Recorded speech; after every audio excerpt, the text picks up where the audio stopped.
Students, நம்ம இன்னைக்கு பார்க்க போற டாபிக் என்ன அப்படின்னா சிங்கிள் பேஸ் ஏசி ஜெனரேட்டர். அதை எதை பேஸ் பண்ணி ஒரு ஜெனரேட்டரை சிங்கிளாவோ இல்ல மல்டி அதர்வைஸ் த்ரீ பேஸாவோ நம்ம டிவைட் பண்றோம் அப்படின்னா நம்மளுடைய தேவைக்கு ஏற்ற மாதிரி தான். இப்போ நம்ம வீட்டில் வச்சுட்டோம்னா சில எலக்ட்ரிக்கல் டிவைஸ் வந்து மோட்டார் பேஸ் பண்ணி இல்லாமல் இருக்கும். இப்போ லைட் எடுத்துக்கோங்க, லைட் நம்ம எத்தனை டியூப் லைட் யூஸ் பண்ணாலும் சரி, அதில் மோட்டார் சிஸ்டம் எதுவுமே கிடையாது. அப்போ மோட்டார் பேஸ் பண்ணி இல்லாமல் இருக்கக்கூடிய எல்லா எலக்ட்ரிக்கல் டிவைஸும் ஈவன் சிங்கிள் பேஸில் கூட ஒர்க் ஆகும். ஏன்னா அது வந்து அவ்வளோ பவரை வந்து என்ன பண்ணுறது, கன்சியூம் பண்ணாது. ஆனால் இப்போ வந்து நம்ம வீட்டில் வந்து இப்போ நம்ம ஊரில் விவசாயிகள்லாம் யூஸ் பண்ணக்கூடிய இதெல்லாம் பார்த்தோன்னா தண்ணி என்ன பண்ணுவாங்க, அப்புறம் பம்பு செட்டு மூலமாக விவசாய நிலத்துக்கு பாய்ச்சுவாங்க.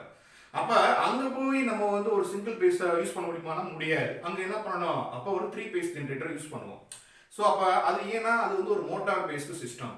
அதே மாதிரி பெரிய பெரிய ஃபேக்டரியில் போய் நம்ம வந்து ஒரு சிங்கிள் பேஸ் ஒரு 220 வோல்ட் எனஃப் அப்படின்னு கேட்டால் கண்டிப்பாக முடியாது. ஸோ அப்போ ஃபேக்டரிக்கு வந்து எல்லாமே வந்து மோட்டார் பேஸ் பண்ணி தான் இருக்கும். ஸோ அப்போ நம்ம அங்கெல்லாம் நம்ம என்ன பண்ணணும் அப்படின்னா பாடி phase generator three phase generator use பண்ணுவோம். ஓகே, ஸோ இப்போ ஒரு ஜென்ரேட்டரை நம்ம யூசேஜுக்கு இந்த மாதிரி நம்ம சிங்கிள் த்ரீ பேஸ் நம்ம டிவைட் பண்ண முடியாது. எப்படி சிங்கிள் பேஸ்ன்னு சொல்கிறோம்? இப்போ பொதுவாக சிங்கிள் பேஸில் பொறுத்த வரைக்கும் அந்த கண்டக்டர்ஸ் இல்லையா, armature of conductors are connected in series. Armature of conductors are connected in series to form a single loop. So எத்தனை கண்டக்டர் வேணா எடுத்துக்கோங்க, அந்த கண்டக்டர் நம்ம என்ன பண்றோம், சீரிஸ்ல கனெக்ட் பண்றோம். அப்படி சீரிஸ்ல கனெக்ட் பண்ணா ஃபைனலா எனக்கு என்ன கிடைக்கும், எல்லா கண்டக்டரும் சேர்ந்து ஒரு சிங்கிளா ஒரு கண்டக்டரா கிடைக்கும் இல்லையா, ஒரு சிங்கிள் ரெக்டாங்குலர் லூப்பா கிடைக்கும் இல்லையா, அதை தான் நம்ம என்ன சொல்றோம், சிங்கிள் பேஸ் அப்படின்றோம். ஓகே, இப்போ உதாரணத்துக்கு நான் என்ன பண்றேன் அப்படின்னா BQ அப்படின்னு ஒரு கண்டக்டர்ஸ் ஒரு ஆர்மேச்சர்ஸ், அடுத்து QR அப்படின்னு இன்னொன்று, அடுத்து RS இன்னொன்று, இப்படி எடுத்துருக்கேன். இப்போ பார்த்தீங்க அப்படின்னா இந்த கண்டக்டர்ஸ்ல எத்தனை இருக்கு, 1 2 3. ஸோ இது எப்படி கனெக்ட் பண்ணியிருக்கோம், ஒன்னோட ஒன்று. அப்போ சீரீஸ்ல இப்படி சீரீஸ்ல கனெக்ட் பண்ணிருக்கக்கூடிய இந்த கண்டக்டரை நான் ஜாயின் பண்ணா எனக்கு ஃபைனலா எனக்கு என்ன கிடைக்கும், ஒரே ஒரு கண்டக்டர்ஸ் மட்டும் தான் கிடைக்கும், ஒரே ஒரு லூப். அதுதான் நம்ம என்ன பண்றோம், சிங்கிள் பேஸ். ஓகே, அப்ப சிங்கிள் பேஸ்னா நமக்கு என்னன்னு தெரியுது, armature of conductors are connected in series to form a single loop. Okay, so இது ரொம்ப முக்கியமான ஒரு டெஃபினிஷன். இத நம்ம எப்பவுமே ஈஸியா மைண்ட்ல வச்சுக்கணும். Okay, conductors armature of conductors நம்ம சீரிஸ்ல கனெக்ட் பண்ணோம்னா அதுக்கு பேர் தான் வந்து சிங்கிள் பேஸ். ரைட், சிங்கிள் பேஸ்ன்றதை நம்ம எழுதிட்டோம், சொல்லியாச்சு. இந்த வேர்டை நம்ம ரெண்டா டிவைட் பண்ணா என்ன பண்ணுவோம், single phase plus AC generator. அப்ப சிங்கிள் பேஸ் தான் நான் என்னன்னு சொல்லிட்டேன். ஏசி ஜெனரேட்டர் அப்படின்னா நம்ம என்னன்னு சொல்லுவோம், AC generator is nothing but energy conversion device சொல்லலாமா. ஏசி ஜெனரேட்டர் நம்ம எப்படி தான் நம்ம சொல்லுவோம், எனர்ஜி கன்வர்ஷன் டிவைஸ். ஓகே, நம்ம ஏசி ஜெனரேட்டரை எனர்ஜி கன்வர்ஷன் டிவைஸ் தான் சொல்லுவோம். ஏன் அப்படி சொல்றோம், ஏன்னா இங்க என்ன பண்ணுவோம், பொதுவாக நீங்க ஜெனரேட்டர்லாம் உங்க ஏரியாவில் இருக்கக்கூடிய ஜெனரேட்டர்லாம் பார்த்தீங்கன்னா தெரியும், திடீர்னு கரண்ட் போகணும் ஜெனரேட்டர் ஆன் பண்ணுறதுக்கு என்ன பண்ணுவாங்கன்னா ஒரு சின்ன லூப் மாதிரி இருக்கும், ஒரு ஸ்ப்ரிங் ஐட்டம் மாதிரி இருக்கும், ஒரு ஸ்டாண்டர் அதை பிடிச்சி இழுத்து விடுவாங்க. ஸோ மெக்கானிக்கலாக ஒர்க் பண்ணுவாங்க. ஒர்க் பண்ணதுக்கு அப்புறம் தான் என்ன ஆகும், ஒரு சவுண்டு கேட்கும் நமக்கு. அந்த மெக்கானிக்கல் எனர்ஜினால உள்ள இருக்கக்கூடிய காயில் என்ன ஆகும், ரொட்டேட் ஆக ஆரம்பிச்சு நமக்கு என்ன கிடைக்குது, பவர் கிடைக்குது. அப்ப இங்க நம்ம ஜெனரேட்டர்ல என்ன எனர்ஜி கன்வெர்ட் ஆகுது. ஸோ மெக்கானிக்கல் எனர்ஜி நமக்கு எதா கன்வெர்ட் ஆகும், converted into electrical energy. So அதனால தான் நான் என்ன சொல்றேன், AC generator energy conversion device because which is used to convert one form of energy into another form of energy, that is mechanical energy electrical energy மாறுது according to the law of conservation of energy. நம்ம படிச்சிருப்போம் இல்லையா, law of conservation of energy. so அந்த conversion of energy அதுபடி என்ன பண்ணுது, mechanical energy electrical எனர்ஜியா convert ஆகுது. அப்ப ஏசி ஜெனரேட்டர்னா நம்ம என்னன்னு சொல்லிட்டோம். Okay, so energy conversion device. Right, இத சின்ன சின்ன இன்டெக்ஸ் தான் கொடுத்துட்டு வருவோம். முதல்ல சிங்கிள் பேஸ்னா என்னன்னு கொடுத்துட்டோம், அடுத்து ஏசி ஜெனரேட்டர்னா என்ன, அடுத்து இந்த ஏசி ஜெனரேட்டர் என்ன கான்செப்ட் பேஸ் பண்ணி ஒர்க் ஆகுது, what is the basic principal, எந்த பிரின்சிபலை பேஸ் பண்ணி இதை ஒபே பண்ணுது, ஒர்க் ஆகுது, ரன் ஆகுது அப்படின்னு சொன்னா நமக்கு என்ன தெரியும். So we know that there are two principles, there are two laws, one for electromagnetic induction. Okay, electromagnetic induction. இது வந்து எதுக்கு அப்படின்னா, எனக்கு இப்ப ஒரு ஜெனரேட்டர்ல ஒரு வேல்யூ காமிக்கும் இல்லையா, இவ்வளோ மெகா எலக்ட்ரான் வோல்ட், இவ்வளோ வோல்ட் வந்து இவ்வளோ வாட் பவர் வந்து இது ஜெனரேட் ஆகுது அப்படின்னு சொல்லுவோம். அப்ப அதுக்கு அந்த வேல்யூவை அந்த மேக்னிட்யூட காமிக்கிறது இந்த எலக்ட்ரோ மேக்னெட்டிக் இண்டக்ஷன். அப்ப அது என்ன டைரக்ஷன்ல மூவ் ஆகும்? ஸோ டைரக்ஷனை டினோட் பண்றதுக்காக நான் எந்த பிரின்சிபலை எந்த லாவை ஒபே பண்றேன் யூஸ் பண்றேன், ஃப்ளெமிங்ஸ் உடைய ரைட் ஹேண்ட் ரூல். ஸோ படிக்கும்போது நம்ம இப்படி தான் படிக்கணும். ஓகே, ஜென்ரேட்டர்னா ஒரு என்ன இன்ட்ரடக்ஷன் கொடுத்துறோம், சிங்கிள் பேஸ்னா என்ன இன்ட்ரடக்ஷன் கொடுத்துறோம், அதுக்கப்புறம் அது பிரின்சிபிள். ஸோ ரெண்டு பிரின்சிபிள் இது இன்வால்வ் ஆகுது. ஒன்று ஃபாரடே உடைய electromagnetic induction. Electromagnetic இண்டக்ஷனாலே ஃபாரடே தான். ஓகே, ஸோ ஃபாரடேஸ் லா, இன்னொன்று வந்து ஃப்ளெமிங்ஸ் லா. ஸோ ஃபாரடேஸ் லாவை நம்ம எப்படி வந்து இங்கே நம்ம யூஸ் பண்ணுவோம்? ஃபாரடே லா நமக்கு என்னன்னு தெரியும். என்ன பண்ணுவோம்? சப்போஸ் ஒரு காயிலை எடுத்துக்கிடுவோம், அந்த காயிலோட ஒரு கால்வனாமீட்டரை நம்ம கனெக்ட் பண்ணிடுவோம். கனெக்ட் பண்ணிட்டு அந்த காயிலுக்கு பக்கத்துல ஒரு மேக்னெட்டை கொண்டு வருவோம். ஸோ எப்பெல்லாம் இந்த மேக்னெட்டை இந்த காயிலுக்கு கிட்ட கொண்டு வரோம், ஒன்று ஃபாஸ்ட்டாக கொண்டு வரணும், இல்லைன்னா வெளியில எடுக்கணும்.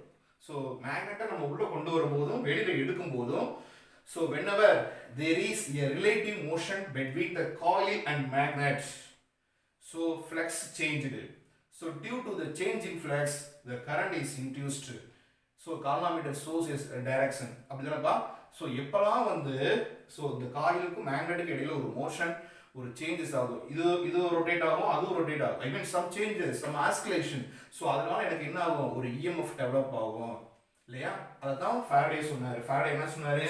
Induced EMF which is produced due to the change in magnetic flux. இதுதான் அர்த்தம். மேக்னெட்டிக் ஃப்ளக்ஸ்னா என்ன அர்த்தம்? நான் மேக்னெட்டை இந்த காயில் கிட்ட கொண்டு வரும்போது எனக்கு இந்த காயிலுக்குள்ள எனக்கு என்ன கிரியேட் ஆகுது? ஒரு ஃப்ளக்ஸ் கிரியேட் ஆகுது. ஸோ அந்த ஃப்ளக்ஸ் வந்து எனக்கு இங்கே சேஞ்ச் ஆகும். அந்த change in flux linked with coil we get the induced EMF. இதுதான் ஃபாரடேஸ் லா. அப்ப இந்த கான்செப்டையும் நம்ம என்ன பண்ண போறோம்? இங்க நம்ம யூஸ் பண்ண போறோம். இதை பேஸ் பண்ணி தான் ஒரு ஜெனரேட்டர் ஒர்க் ஆகுது. அடுத்து இந்த காயிலுக்குள்ள கரண்ட் என்ன டைரக்ஷன்ல மூவ் ஆகுது அதை தெரிஞ்சுக்கிறதுக்காக ஃப்ளெமிங்ஸ் உடைய ரைட் ஹேண்ட் ரூல் யூஸ் பண்ணுவோம். அப்போ ஃப்ளெமிங்ஸ் உடைய ரைட் ஹேண்ட் ரூல்னா நம்ம என்ன பண்ணணும்? இதுதான் ஃப்ளெமிங்ஸ் உடைய ரைட் ஹேண்ட் ரூல். ஸோ இப்படி நம்ம யூஸ் பண்ணோம் அப்படின்னா எனக்கு இதில் 3 ஃபிங்கர்ஸ் இருக்கு, thumb, 4 fingers and middle fingers. இந்த தம்பு என்ன பண்ணுவோம்? Direction of the movement of the conductors. So இந்த 4 ஃபிங்கர்ஸ் வந்து என்ன பண்ணோம்? மேக்னெட்டிக் லைன்ஸ் ஆஃப் ஃபோர்ஸ் வந்து டிராவல் பண்றது. ஸோ இப்படி கூட வச்சுக்கோ, இது வந்து magnetic lines of force, magnetic ஃபீல்டோட டைரக்ஷன். ஸோ இந்த மிடில் ஃபிங்கர் எதை நோக்கி இருக்கு? போர்டை நோக்கி இருக்கு இல்லையா? ஸோ இது வந்து induced current.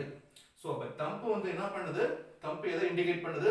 Movement of the conductors. Okay, thumb வந்து மூவ்மெண்ட் ஆஃப் த கண்டக்டர்ஸ். இந்த 4 ஃபிங்கர்ஸ் வந்து எதை மீன் பண்ணுது? Magnetic field. இப்போ நார்த்ல இருந்து சவுத்துக்கு போகுது மேக்னெட்டிக் ஃபீல்டு போதுனா இது ரைட்டா? ஸோ கரண்ட் வந்து உள்ள போறது. ஸோ இதுதான் வந்து ஃப்ளெமிங்ஸ் உடைய ரைட் ஹேண்ட் ரூல். ஸோ இதெல்லாம் நம்ம அப்ளை பண்ணி தான் நம்ம என்ன பண்ண போறோம்? ஒரு சிங்கிள் பேஸ் ஏசி ஜெனரேட்டர் எப்படி ஒர்க் ஆகுது அப்படின்றத நம்ம இப்போ ஸ்டடி பண்ண போறோம். பேஸ் ஏசி ஜெனரேட்டருடைய ஒரு கன்ஸ்ட்ரக்ஷன் பார்க்க போறோம். இந்த டயக்ராம் உடைய கன்ஸ்ட்ரக்ஷன் என்ன? ஸோ நமக்கு தெரியும் ஒரு ஏசி ஜெனரேட்டர் அப்படின்னா அதுல என்னென்ன பார்ட்ஸ் இருக்கும் அப்படின்னு தெரியும் இல்லையா? ஒரு ஏசி ஜெனரேட்டர் நம்ம முதல்ல என்ன சொல்லுவோம்? அதுல ஒரு ஸ்டேட்டர் இருக்கும், அப்புறம் உள்ள ஒரு ரோட்டார் இருக்கும், அப்புறம் பிரஸ்ஸஸ் இருக்கும், அப்புறம் ஸ்லிப் ரிங்ஸ் இருக்கும், உள்ள ஸ்லாட் இருக்கும், அப்புறம் ஒரு டிசி சோர்ஸ் இருக்கும், அப்புறம் ஷாஃப்ட்,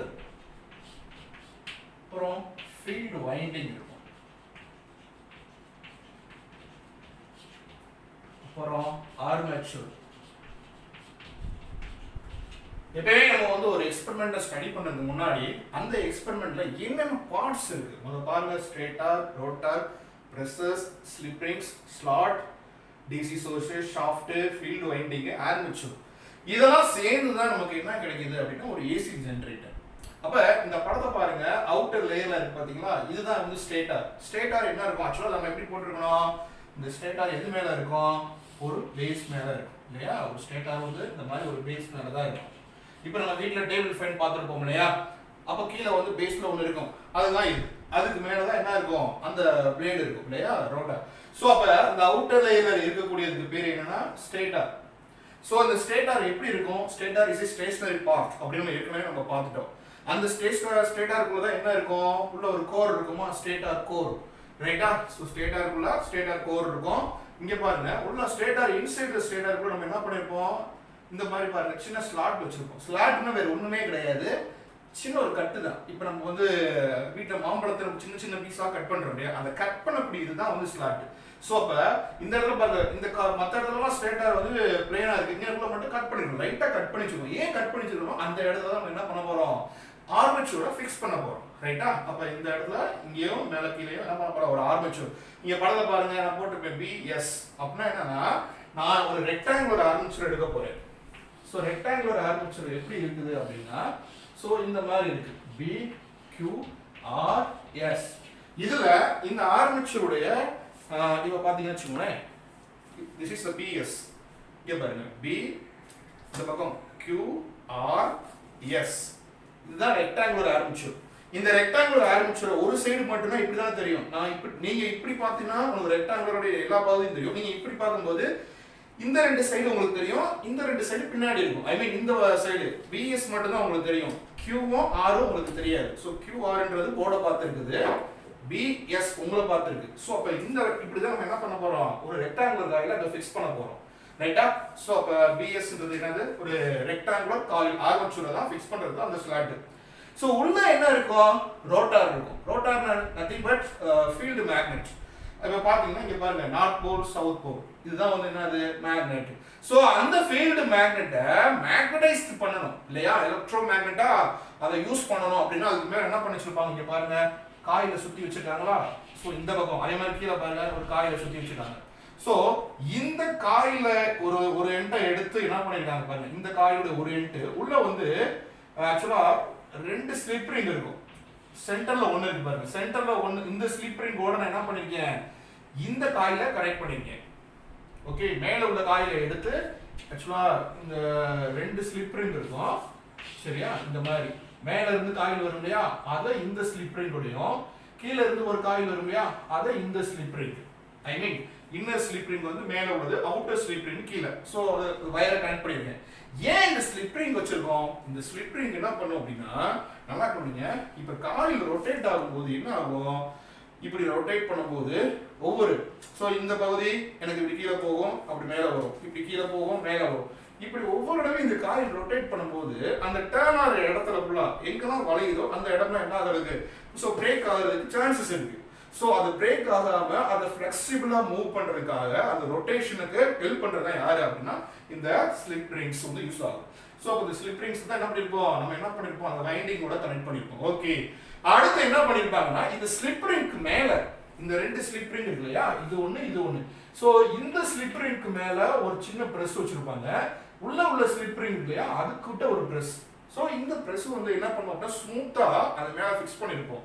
இந்த போடுறீங்க இல்லையா, ஸோ இந்த பிரஸ் வழியா தான் நம்ம என்ன பண்ணுவோம், டிசி சோர்ஸை வந்து உள்ள நம்ம பாஸ் பண்ணுவோம். அப்போ இந்த டிசி சோர்ஸை பிரஸ் வழியா த்ரூ த பிரஸ் நான் என்ன பண்ண போறேன், இந்த காயில் கொடுக்குறேன். அப்ப காயிலுக்கு நான் டிசி சோர்ஸை கொடுத்தோடனே எனக்கு என்ன ஆகும், அது மேக்னடைஸ்டா மாறும். ஸோ அப்போ இந்த ஃபீல்டு மேக்னெட்டை இந்த ஃபீல்டு காயில்ஸ் மூலமா வைண்டிங்ஸ் மூலமா நான் என்ன பண்றேன், ப்ரோசஸ் வழியா ஒரு டிசி சோர்ஸை கொடுத்து அதை மேக்னடைஸ் பண்றேன். ஏன்னா அப்பதான் நான் சுத்தம். நல்லா பண்ணீங்க. நீங்க சில இடங்கள்ல வந்து காயில் ரொட்டேட் ஆகும், மேக்னெட் வந்து காமா இருக்கும், அமைதியா இருக்கும். இங்க காயில் அதே இடத்துல தான் இருக்க போகுது, மேக்னெட் தான் என்ன பண்ண போகுது, சுத்த போகுது, ஓகே, ரொட்டேட் ஆக போகுது. ஸோ அந்த மாதிரி தான் நம்ம இங்கே செட் பண்ணி வச்சிருப்போம். அப்போ ஓரளவுக்கு நம்ம புரிஞ்சிருச்சு. ஸ்ட்ரெயிட்டாக ஸ்டேஷனரியாக இருக்கக்கூடிய அவுட்டர் லேயரு, அதுக்குள்ளே தான் கோர் இருக்கும், அதில் சின்ன ஸ்லாட் வச்சிருப்போம். அந்த ஸ்லாட்டில் தான் நம்ம என்ன பண்ணுவோம், ஆர்மேச்சரை ஃபிக்ஸ் பண்ணுவோம். ரோட்டார்ன்றது இந்த ஃபீல்டு மேக்னெட் ரொட்டேட் ஆகிட்டே இருக்கும். ஸோ அந்த மேக்னெட்ல ஃபீல்டு வைண்டிங்ஸ் இருக்குது. அடுத்து வந்து ப்ரெசஸ் உடைய வேலை சொல்லியாச்சு. ப்ரெசஸ் வந்து என்ன பண்ணும், டிசி சோர்ஸா நம்ம என்ன பண்ணோம், கரெக்ட் டிசி கரண்டா உள்ள பாஸ் பண்ணும். Okay, through the brushes. Slip rings என்ன பண்ணும், அது ரொட்டேஷனுக்கு ஹெல்ப்ஃபுல்லா இருக்கும். ஸ்லாட் மேலேயும் ஸ்லாட் இருக்கு. டிசி சோர்ஸ் மூலமா தான் நம்ம என்ன பண்ணுவோம், அந்த ஃபீல்டு வைண்டிங்கை மேக்னடைஸ் பண்ணுவோம். கரண்ட் கொடுத்தா தான் மேக்னடைஸமா இருக்கும். அடுத்து சாஃப்ட்ன்றது சென்டர்ல இருக்கும். ஆக்சுவலா நடுவுல இவர் தான் இருப்பாரு. இவருக்கு மேல தான் எல்லா பேருமே ரெண்டு ஸ்லிப் ரிங் இருக்கும், அப்புறம் வந்து ஃபீல்டு மேக்னெட் இருக்கும், எல்லாமே.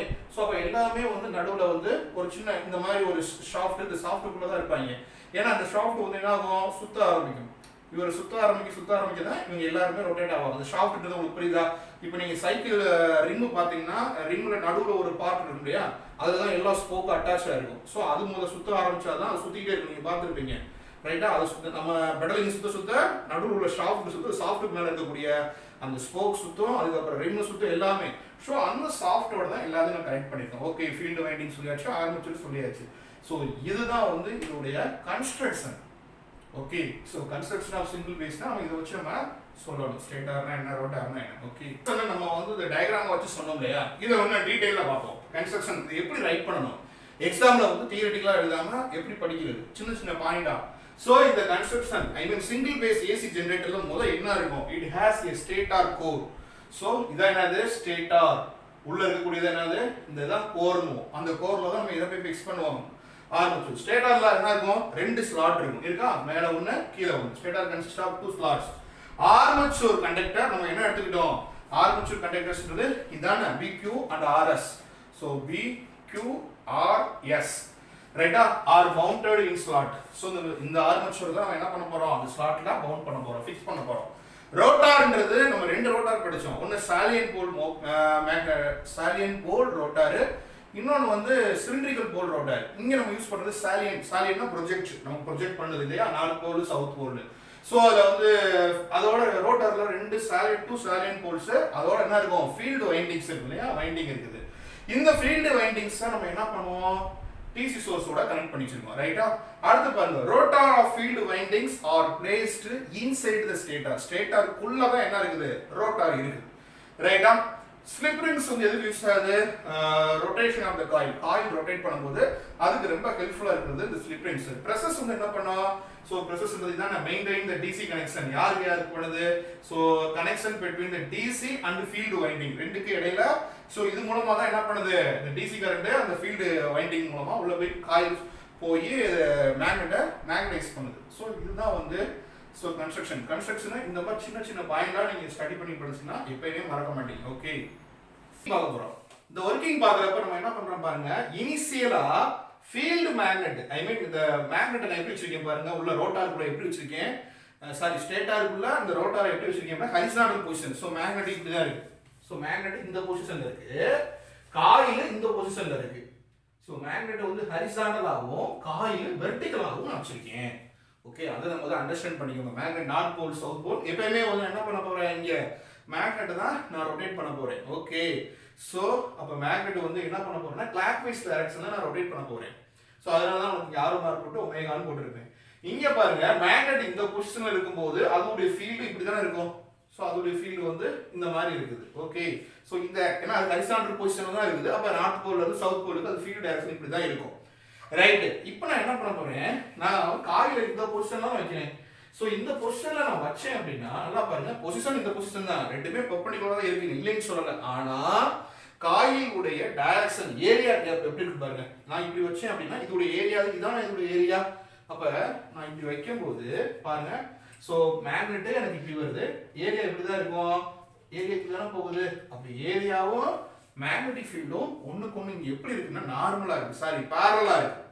ஓகே, சோ ஏரியா அதான் இங்க போட்டுருப்போம், என்கேப் போட்டுருக்கோமா. சோ என்கேப்பும் மேக்னெட்டிக் ஃபீல்டும் ஒரே டைரக்ஷன்ல இனிஷியலா இருக்குது. ஓகே, சோ அப்புறம் நான் என்ன பண்றேன் அப்படின்னா ஒரு 90 டிகிரி நான் ரொட்டேட் பண்றேன். எதை, ஃபீல்டு மேக்னெட்டை நான் என்ன பண்ண போறேன் அடுத்து. சோ இப்படி இருக்கக்கூடிய ஃபீல்டு மேக்னெட்டை நான் அடுத்து என்ன பண்றேன், இப்படி ரொட்டேட் பண்றேன். இப்படி ரொட்டேட் பண்ணா 90 டிகிரி ஆயிருமா, காயில் அதே இடத்துல தான் இருக்கு. மேக்னெட்டை நான் ரொட்டேட் பண்ணிட்டேன், மேக்னெட் இப்போ 90 டிகிரி வந்துருச்சு. அப்படி மேக்னெட் 90 டிகிரி வருது. ஓகே, அப்ப ரெண்டு பேருமே இங்க என்ன ஆவாங்க, parallel பொசிஷனுக்கு வந்துருவாங்க. ஓகே, ஆனா என்ன ஆகும், சோ இங்க இருக்கக்கூடிய மேக்னெட்டுடைய டைரக்ஷன் இப்ப எப்படி இருக்குது, மேக்னெட்டுடைய டைரக்ஷன் இப்படி இருந்த மேக்னெட் வந்து இப்ப என்ன ஆயிடுச்சு, இப்படி வந்துருச்சு. அப்ப மேக்னெட்டுடைய டைரக்ஷன் இப்படி இருக்கும். ஓகே, வழக்கம் போல காயிலுடைய ஏரியா டைரக்ஷன் எப்படி இருக்கும், இப்படி இருக்கும். சோ 90 டிகிரி நம்ம திருப்பும் போது மேக்னெட்டிக் ஃபீல்டு இப்படி இருக்கும். சோ அதோட ஏரியா, ஏன்னா ஏரியா நம்ம காயில நம்ம அதே ஒரு பொசிஷன்ல வச்சிருக்கோம். அப்ப அது 90 டிகிரி. அப்ப இதுக்கு ரெண்டுக்கு இடையில ஆங்கிள் என்னப்பா சொல்லுவோம், இதுதான் நம்ம 90 டிகிரி ஃபார்மேட். அப்ப ரெண்டு பேருமே 90 டிகிரி வந்தாங்க அப்படின்னா நமக்கு இஎம்எஃப் உடைய வேல்யூ என்ன, என்னுடைய வேலை என்ன, நான் காயில ரொட்டேட் பண்ணும்போது அங்க எனக்கு என்ன ஆகுது, ஒரு ஃப்ளெக்ஸ் சேஞ்ச் ஆகுது. ஒவ்வொரு மேக்னெட் ரொட்டேட் பண்ணிட்டே வரேன், சாரி காயில சொல்ற மேக்னெட், நான் மேக்னெட்டை ரொட்டேட் பண்ண யாராவது ஒருத்தவங்க மூவ் பண்ணாலே, நம்ம ஏற்கனவே படிச்சிருக்கோம் ஃபேரடே லா, ஒண்ணு காயில மூவ் பண்ணணும் இல்லைன்னா மேக்னெட்டை மூவ் பண்ணணும். ஏதாவது ஒன்று மூவ் பண்ணாலே எனக்கு என்ன ஆகும், ஃப்ளெக்ஸ் வந்து அந்த காயிலோட லிங்க் ஆகும், அதனால எனக்கு இஎம்எஃப் இன்டியூஸ்ட் ஆகும்னா, நம்ம ஏற்கனவே இந்த இஎம்எஃப் வந்து இன்டியூஸ்ட் ஆகுறது எவ்வளோ நம்ம வந்து நம்ம டீட்டெயிலாக படிச்சிருக்கோம். ஸோ இந்த இன்டியூஸ்ட் இஎம்எஃப் நம்ம எப்படி எழுதுவோம், so induced EMF is equal to இப்படியே போடுவோம், F E M sine omega t. இதுதான் எனக்கு கிடைக்கிற இன்டியூஸ்ட் இஎம்எஃப் ஃபார்முலா. அப்ப நான் சொன்னேன் ஃபர்ஸ்ட் பொசிஷன்ல மேக்னெட் இப்படி இருக்கு, ஹரிசாண்டலா இருக்குது, காயில் இப்படி இருக்குது. அப்ப ரெண்டு பேருமே எப்படி இருக்காங்க, ஒண்ணுக்கு ஒண்ணு பேரலா இருக்காங்க. இதுதான் இனிஷியல் பொசிஷன். அப்ப இனிஷியல் பொசிஷன்ல நம்ம என்ன பண்றோம், theta equal to 0 degree. Okay, அப்ப 0 டிகிரின்னு எடுத்தீங்கன்னா EMF is equal to maximum EM னா maximum EMF. இத நம்ம ஏற்கனவே டெரைவ் பண்ணி காமிச்சிருக்கோம். sin omega t theta is equal to, நல்லா கவனிங்க, theta omega is equal to theta by t. இந்த மறந்துடக்கூடாது, ஒமேகான்றது என்னது, angular displacement by time. அப்ப தீட்டான்றது என்னது, ஒமேகா t. அப்ப தீட்டானாலும் ஒமேகா tனாலும் ஒண்ணுங்க. சரியா? அப்ப theta equal to 0 டிகிரி போறேன்னா என்ன அர்த்தம், ஒமேகா t equal to 0. அப்ப sin 0 உடைய வேல்யூ வந்து எனக்கு 0. ஸோ அப்போ இன்டியூஸ்ட் இஎம்எஃப் வந்து எனக்கு ஃபர்ஸ்ட் கேஸில் 0. ஏன் 0? நான் மேக்னெட்டை ரொட்டேட் பண்ணவே இல்லை. மேக்னெட்டும் இனிஷியல் பொசிஷன்ல இருக்கு, காயிலும் இனிஷியல் பொசிஷன்ல இருக்கு, ரைட்டா? மேக்னெட்டோட இனிஷியல் பொசிஷன் இது, காயிலோட இனிஷியல் பொசிஷன் இது. there is no movement. நான் மூவே பண்ணல. மூவ் பண்ணாதப்ப ரெண்டு பேரும் எப்படி இருக்காங்க, பேரலா இருக்காங்க. ஸோ அப்போ ஃபர்ஸ்ட் கேஸ்ல ரெண்டு பேருமே யாராரு, மேக்னெட் அண்ட் ஏரியா, அதாவது n கேப், ரைட்டா? Magnet and n gap are parallel. Okay, இதுதான் ஃபர்ஸ்ட் கேஸ், ஏரியாவும் மேக்னெட்டிக் ஃபீல்டும். சரி, அடுத்த ரெண்டாவது கேஸ்ல நான் என்ன பண்ண போறேன், இப்போ மேக்னெட்டை நான் எவ்வளவு டிகிரி ரொட்டேட் பண்றேன், 90 டிகிரி ரொட்டேட் பண்றேன். தானப்பா, இங்க இருந்த மேக்னெட்டை, இப்படி இருந்த மேக்னெட்டை என்ன பண்றேன், இப்படி ரொட்டேட் பண்றேன். இப்படி ரொட்டேட் பண்ணும்போது எனக்கு என்ன ஆகுது, இந்த ஃபீல்டுடைய டைரக்ஷன் கீழ இருந்து மேலே போகும். இதுதான் இங்க போட்டிருக்கேன், ஃபீல்டுடைய டைரக்ஷன் கீழ இருந்து. ஸோ இப்படி இருந்த மேக்னெட் இப்படி வந்துருச்சு. ஆனா காயிலுடைய ஏரியா அதே டைரக்ஷன்ல தான் இருக்கு. இப்போ ஆங்கிள் என்ன, எனக்கு 90 டிகிரி. அப்ப 90 டிகிரி ஆயிருச்சுன்னா இஎம்எஃப் உடைய வேல்யூ என்ன, EMF sin 90 degree is equal to maximum EMF sin 90. sin 90 உடைய வேல்யூ வந்து 1. அப்ப E is equal to EM. பாருங்க, எனக்கு EMF வந்து இப்போ என்ன ஆயிடுச்சு, மேக்ஸிமம் ஆயிடுச்சு. EM போட்டா என்ன அர்த்தம், மேக்ஸிமம். அடுத்து மூணாவது கேஸ்ல நம்ம எப்படி 180 டிகிரி ரொட்டேட் பண்ணுவோம், யார, மேக்னெட்டை. ஸோ ஃபர்ஸ்ட் இப்படி இருந்த மேக்னெட் 0 டிகிரி மேக்னெட், அடுத்து 90 டிகிரி மேக்னெட், அடுத்து 180 டிகிரி இப்படி வச்சிட்டேன். அப்போ 180 டிகிரி மேக்னெட்னா ஆரம்பத்துல என்ன பொசிஷன் இருந்துச்சோ இப்போ அதே பொசிஷனுக்கு வந்துருச்சு. அப்ப அதே பொசிஷன் வந்துச்சுன்னா சைன் என்ன பண்ணுவோம், 180. சைன் 180 னா என்னது, EMF is equal to EM sin 180. Value வந்து எனக்கு என்னன்னு தெரியும், 0. அப்ப மறுபடியும் எனக்கு இன்டியூஸ்ட் EMF வந்து 0. இது தேர்ட் கேஸ்ல. அடுத்து ஃபோர்த் கேஸ்ல நான் என்ன பண்ண போறேன், ஒமேகா t. ஸோ ஃபர்ஸ்ட் இப்படி இருந்தது 0, அடுத்து 90, அடுத்து 180, அடுத்து நம்ம என்ன பண்ண போறோம், 270. அப்ப 270 பண்ணும்போது எனக்கு என்ன ஆகும், மேக்னெட்டிக் ஃபீல்ட் டைரக்ஷன் கீழே வந்துடும் இல்லையா? ஸோ ஃபர்ஸ்ட் இப்படி இருந்த மேக்னெட், அடுத்து என்ன ஆயிடுச்சு, இப்படி போயிடுச்சு மேக்னெட் செகண்ட் கேஸ்ல. அடுத்து எனக்கு என்ன, மேக்னெட் இப்படி போயிடுச்சு தேர்ட் கேஸ்ல. அடுத்து எனக்கு என்ன ஆகுது, ஃபோர்த் கேஸ்ல மேக்னெட் கீழே வந்துடும். மேக்னெட் கீழே தான் வந்துடும், ஏரியா இப்படி தான் இருக்குது, ஏரியா இதே டைரக்ஷன்ல தானே இருக்கு. ஸோ அடுத்து ஃபோர்த் கேஸ்ல ரெண்டு பேருமே பெர்பெண்டிகுலரா தான் வர்றாங்க. அப்போ omega t is equal to 180 degree. அப்ப EMF is equal to EM sin 270. sin 270 உடைய வேல்யூ வந்து -1. ஓகே, எனக்கு என்ன ஆயிடுச்சு, மேக்னெட்டிக் ஃபீல்ட் வந்து என்ன ஆயிடுச்சு, அப்படியே ஃபர்ஸ்ட் இருந்ததுக்கு ஆப்போசிட் ஆயிடுச்சு.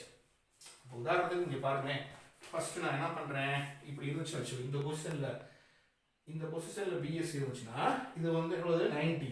அடுத்து எவ்வளவு, 180. அடுத்து எவ்வளவு, 270. இங்க பாருங்க, இப்ப B வந்து அப்படியே கம்ப்ளீட்டா எனக்கு இது கீழே போயிடுச்சா, கீழே போயிடுச்சு. அதனால எனக்கு சைன் ஆயிடுச்சு, அது வேல்யூ வந்து நெகட்டிவ்ல வருது. இது ஃபோர்த்து. அடுத்து ஃபிஃப்த்து நான் என்ன பண்ண போறேன், மறுபடியும் ஒரு 90 டிகிரி ரொட்டேட் பண்ண போறேன். அப்ப 270யோட ஒரு 90 டிகிரி. ஸோ இப்படி இருந்த பிஎஸ் மறுபடியும் இப்படி கொண்டு வருவேன். ஸோ மறுபடியும் எனக்கு என்ன ஆகும், மறுபடியும் எனக்கு ஆரம்பத்தில் இப்போ ஆரம்பத்தில் என்ன பொசிஷன் வந்துச்சோ அதே பொசிஷனுக்கு வந்துடுமா. அப்போ E equal to EM sin 360. அப்போ இஸ் ஈக்குவல் டு 0. இப்போ நமக்கு பாருங்க, 0ல ஆரம்பிச்சு எனக்கு 0லயே முடிஞ்சிருச்சு. இதுதான் வந்து என்னது, ஒரு கம்ப்ளீட் சைக்கிள். ரைட்டா, ஒரே ஒரு சீன். இது நம்ம என்ன பண்ணலாம் அப்படின்னா, ஒர்க்கிங் டயக்ராம் இருக்குது, கிராஃப் டயக்ராம், அதை வச்சு நம்ம பார்ப்போம். ஓகே, நம்ம வந்து கிராஃப் பார்க்க போறோம். ஐ மீன் ஒர்க்கிங் கிராஃப் இருக்கு இல்லையா, கிராஃப் நம்ம யாரையாவது வரையறோம் அப்படின்னா டைம் ஆங்கிள்னா ஒமேகா டி. இந்த பக்கம் வந்து y ஆக்சிஸ்ல வந்து EMF. ஸோ எக்ஸ்ல வந்து டைம் ஆங்கிள், y ஆக்சிஸ்ல வந்து EMF இன்டியூசிவ், ரெண்டுக்கும் படம் வரும். இப்போ ஃபர்ஸ்ட் டயக்ராம் பாருங்க, நம்ம என்ன சொன்னோம், ஃபர்ஸ்ட் டயக்ராம்ல இது first, second, third, fourth, fifth, இந்த 5 டயக்ராம்லமே நீங்க காயிலுடைய பாருங்க, காயிலுடைய பொசிஷனை பாருங்க, நம்ம சேஞ்ச் பண்ணிருக்கவே மாட்டோம். இதே PQRS PQRS PQRS கான்ஸ்டன்டா அவர் ஒரே இடத்துல தான் இருக்காரு. நான் இங்க யாரை மட்டும் சேஞ்ச் பண்ணிருக்கேன்றத அதை மட்டும் நீங்க வாட்ச் பண்ணுங்க. This is the magnetic field. First magnetic field பாருங்க, மேக்னெட்டிக் ஃபீல்டு இந்த பொசிஷன்ல இருக்கு. ஓகே, ஹரிசாண்டல் பொசிஷன் இருக்கு இனிஷியலா, அதனால பாருங்க, அதனால தான் ஃபீல்டோட டைரக்ஷன் என்ன பண்ணிருக்கேன், வெளி நோக்கி போயிருக்கு. அப்ப மேக்னெட்டிக் ஃபீல்டு வந்து இப்படி இருக்கும்போது எனக்கு என்ன ஆகும், ஏரியாவும் இதே டைரக்ஷன்ல தான் இருக்கும். அப்ப ரெண்டு பேரும் ஒரே டைரக்ஷன்ல இருக்கும்போது எனக்கு EMF வந்து 0. அடுத்து பாருங்க, நான் என்ன பண்றேன், இப்படி இருக்கிற மேக்னெட்டை என்ன பண்ணிட்டேன், இப்போ இப்படி திருப்பிட்டேன், 90 டிகிரி மூவ் பண்ணிருக்கேன். நீங்களே பார்க்க முடியுதா. ஸோ அப்போ இந்த ஆரோ மார்க் யாரை மீன் பண்ணுது, இதுதான் மேக்னெட்டிக் ஃபீல்டுடைய டைரக்ஷன், இது ஏரியாவுடைய டைரக்ஷன். ஓகே, இது n கேப் சொல்லுவோமா. அப்போ n கேப்புக்கும் மேக்னெட்டிக் ஃபீல்டு என்ன டைரக்ஷன்ல இருக்கு, 90 டிகிரி ஃபார்மேட்ல இருக்குது. பாருங்க 90 டிகிரில ஃபார்மேட்ல. அப்ப 90 டிகிரில இருக்கும்போது எனக்கு EMF எப்படி வருது, மேக்ஸிமம் ஆகுதா. ஸோ 0ல இருக்கும்போது எனக்கு EMF கிடைக்கவே இல்லை, 90 டிகிரி இருக்கும்போது எனக்கு EMF வந்து மேக்ஸிமம், அதனால EM மேக்ஸிமம் EM. அடுத்து இங்க பாருங்க 180 டிகிரி. ஸோ இப்படி இருந்த மேக்னெட்டை நான் மறுபடியும் என்ன பண்றேன், இப்படி திருப்புறேன். ஸோ இப்படி திருப்பினோடனே எனக்கு என்ன ஆகுது, this is the magnetic field direction. இதே தான் என்னது, ஏரியாவுடைய டைரக்ஷனும் அதே டைரக்ஷன் தான். அப்ப ரெண்டு பேரும் ஒரே டைரக்ஷன்ல இருக்காங்க. அப்ப எனக்கு என்ன ஆகும், 0. பாருங்க EMFல எனக்கு என்ன ஆயிடுச்சு, 0 ஆயிடுச்சா. 180 டிகிரில EMF வந்து 0 ஆயிடுச்சு. அடுத்து என்ன பண்றேன், இப்படி இருந்ததை மறுபடியும் என்ன பண்றேன், ஒரு 90 டிகிரி இப்படி திருப்புறேன். இப்படி திருப்பினோம் எனக்கு என்ன ஆயிடுச்சு பாருங்க, மேக்னெட்டிக் ஃபீல்ட் டைரக்ஷன் மேல இருந்து கீழ் நோக்கி போகுதா. ஸோ இப்படி இருந்த BS, இதுதான் BS. இப்படி இருந்த BS என்ன ஆயிடுச்சு, சாரி இப்படி இருந்த BS, இப்படி இருந்தது BS ஆச்சு. அடுத்து இப்படி வந்துச்சு, இப்போ அதே BS வந்து என்ன கீழே வந்துச்சா, அப்போ நெகட்டிவ். ஓகே, அப்போ பாருங்க எனக்கு இது வந்து என்னது, 270 டிகிரில எனக்கு நெகட்டிவ்ல மேக்ஸிமம் EMF கிடைக்கும். அடுத்து லாஸ்ட் ஸ்டெப் பாருங்க, 360 டிகிரி எங்க ஆரம்பிச்சோம் அதே இடத்துக்கு வந்துருச்சு. அதே இடத்துக்கு வந்துருச்சு. அப்ப EMF உடைய டைரக்ஷன் அதே டைரக்ஷன் தான், ஏரியாவுடைய டைரக்ஷனும் அதே தான், ரெண்டு பேருமே ஒரே டைரக்ஷன்ல 0 டிகிரில இருக்காங்க. அதனால எனக்கு EMF வந்து 0. ஸோ இதுதான் வந்து இந்த டயக்ராம். இந்த டயக்ராம் யூஸ் பண்ணி, டயக்ராம் பெருசா இருக்குன்னு நினைக்காம இதை கொஞ்சம் அண்டர்ஸ்டாண்ட் பண்ணி படிச்சோம்னா ஈஸி தான். ஓகே, ஃபைனலா இந்த சிங்கிள் பேஸ்ல இருந்து நம்ம நிறைய விஷயங்கள் தெரிஞ்சுக்கிட்டோம் இல்லையா. ஒன்று மேக்னிடியூடு. ஸோ இந்த மேக்னிடியூட தெரிஞ்சுக்கிறதுக்காக நம்ம ஃபாரடேயோட எலக்ட்ரோ மேக்னெட்டிக் இண்டெக்ஸ் யூஸ் பண்ணோம். டைரக்ஷனை தெரிஞ்சுக்கிறதுக்காக ஃபிளமிங்ஸோட ரைட் ஹேண்ட் ரூலை யூஸ் பண்ணோம் இல்லையா. ஸோ அப்போ மேக்னிடியூட் என்ன கண்டுபிடிச்சோம், E = EM sin ωt. இந்த வேல்யூ, இதோடைய EMF உடைய எக்ஸ்பிரஷன், இதோடைய வேல்யூ நம்ம எப்போ தெரிஞ்சுக்கிட்டோம், 90 டிகிரி இருக்கும்போது எனக்கு என்ன ஆச்சு, EMF வந்து மேக்ஸிமம் ஆயிடுச்சு. 270 இருக்கும்போது EMF வந்து நம்ம கிராஃப் வரைஞ்சோம் இல்லையா. ஸோ 90 டிகிரியா இருக்கும்போது EMF வந்து எனக்கு இங்கே மேக்ஸிமம் ஆயிடுச்சு. ஸோ அடுத்து 270 இருக்கும்போது எனக்கு EMF வந்து இங்கே என்ன வந்து நெகட்டிவ் ஆயிடுச்சு. ஸோ அப்போ இது பாசிட்டிவ் நெகட்டிவ் இப்படி தான் இருக்கும் இல்லையா. இப்போ உதாரணத்துக்கு நம்ம மேக்னெட்டை, நான் காயோடைய மூவ்மெண்ட்டை இப்படி வச்சுக்கிறேன், this is P. Okay, BQ, இதை வந்து நான் வந்து BQன்னு வச்சுக்கிட்டேன்னா இது RS. ஸோ BQ இதுக்கு மேலே போகும்போது இந்த RSம் கீழே வந்துடுவாங்க. அடுத்த RSம் மேலே போகும்போது BQவும் கீழே வந்துடும். ஸோ அப்போ அதுதான் நம்ம அதோட டைரக்ஷன் தெரிஞ்சுக்கணும். இப்போ நம்ம ஃபிலமெக்ஸோட ரைட் ஹேண்ட் ரூலை இந்த கான்செப்ட்ல அப்ளை பண்ணுவோம். இப்போ என்னுடைய மிடில் ஃபிங்கர்ஸ், இந்த மிடில் ஃபிங்கர்ஸ் எதை மெயின் பண்ணணும்? Magnetic field. தம்பு எதை மெயின் பண்ணணும்? Movement of the conductor. Sorry, 4 fingers தான் என்னது? மேக்னெட்டு. தம்பு வந்து movement of the conductors. Middle fingers வந்து இன்டியூஸ்டு கரண்ட். இது அப்படியே நீங்க அப்ளை பண்றேன் பாருங்க. என்னுடைய 4 ஃபிங்கர்ஸ் வந்து என்ன பண்ணுது? Magnetic field. நார்த்ல இருந்து சவுத்துக்கு போய் காமிக்குதா? தம்பு என்ன பண்ணுதுன்னா கண்டக்டர் மூவ் ஆகுறத காமிக்கணும். இந்த மிடில் ஃபிங்கர்ஸ் வந்து இஎம்எஃப் உடைய டைரக்ஷன், இஎம்எஃப் ஐ மீன் இன்டியூஸ்டு கரண்ட் டைரக்ஷன். இப்போ பாருங்க, நம்ம மேக்னெட்டிக் ஃபீல்டு கொடுத்த உடனே இந்த மேல இருக்கிற இந்த BQ கீழே வந்துரும், RS கீழே மேல வந்துரும். சோ அப்ப மூவ்மெண்ட் எனக்கு நான் கொடுத்த உடனே இந்த கீழே இருக்கிறவங்க இந்த RS இருக்காங்க இல்லையா, இவங்க எங்க போறாங்க? மேல போறாங்க. அதுதான் இந்த கண்டக்டரோட மூவ்மெண்ட் கீழே இருந்து மேல போகுது, அடுத்து மேல இருந்து கீழே வருது. இப்படிதான் ஒவ்வொரு ஆஃப் ரொட்டேஷனுக்கும் ஸோ மேலையும் கீழையும் மாறி மாறி தான் வரும். ஏன்னா இது என்ன? அது அல்டர்னேட்டிவ் கரண்ட். ஓகே, ஸோ நம்ம டைரக்ட் கரண்ட் அப்படின்னா நமக்கு தெரியும் எந்த விதமான ஒரே மாதிரி அந்த காயில் மூவ் ஆகிட்டே இருக்கணும். So that is direct current, unit direction. But எனக்கு கிடைக்கிறது அல்டர்னேட்டிவ் கரண்ட் தானே. ஸோ அப்போ அல்டர்னேட்டிவ் கரண்ட்ன்றப்ப எனக்கு இந்த மாதிரி தான் இருக்கும். ஓகே, ஸோ BQRS நான் புரியுறதா வச்சுன்னா போட்டு வச்சுருக்கேன். BQRS இந்த மாதிரி தான் எனக்கு என்ன இருக்கும்? I mean up and down, up down, up down, அந்த மாதிரி தான் எனக்கு என்ன ஆகும்? எனக்கு அல்டர்னேட்டிவ் கரண்ட் வந்து ஃப்ளோ ஆகும். Okay, thank you.